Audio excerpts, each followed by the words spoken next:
से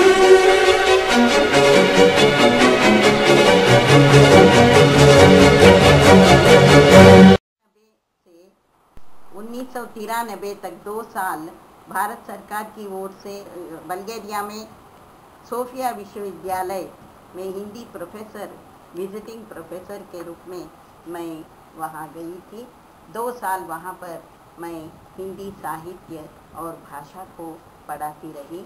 वहाँ पर मुझे इसलिए बहुत ही प्रसन्नता हुई कि वहाँ यद्यपि वो भाषा शुरू से सीखते हैं, लेकिन लगातार 5 साल वो हिंदी ही पढ़ते रहे और अंतिम साल वो एक डिसर्टेशन देते हैं, शोध प्रबंध प्रस्तुत करते हैं और बहुत ही चाव से, रुचि से हिंदी पढ़ते हैं। ये मुझे बहुत ही अच्छा लगा और उन्हें पढ़ाने में भी मुझे बड़ा सुख मिला, क्योंकि वो सच्चे अर्थ में हिंदी पढ़ना चाहते हैं और पढ़ते हैं, सीखते हैं।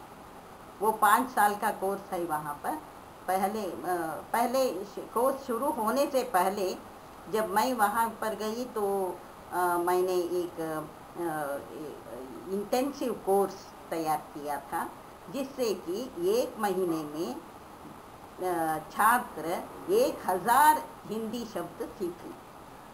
और उस समय पूरा दिन वो हिंदी सुनते रहेंगे। हिंदी तब तो अभी शुरुआत है, इसीलिए उनको लैंग्वेज लैबोरेटरी जो है वहाँ पर वो हिंदी सुनते हैं, प्रोनाउंसिएशन वगैरह सीखते हैं और छोटी छोटी बातचीत के वाक्य, जो बातचीत में जो वाक्य, जिन वाक्यों का प्रयोग अक्सर होता है, इन वाक्यों को भी हम उनका परिचय कराते हैं।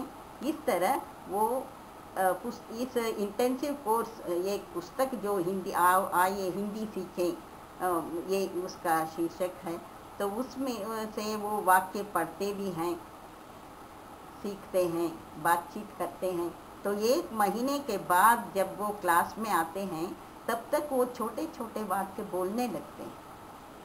और इसी तरह दूसरे साल, तीसरे साल तक आते आते तीसरे साल में वो अनुवाद भी करने लगते हैं, कहानियाँ पढ़ते हैं, साहित्य पढ़ते हैं और चौथे साल, 5वें साल तक पहुंचकर वो शोध प्रबंध भी लिखने में समर्थ हो जाते हैं।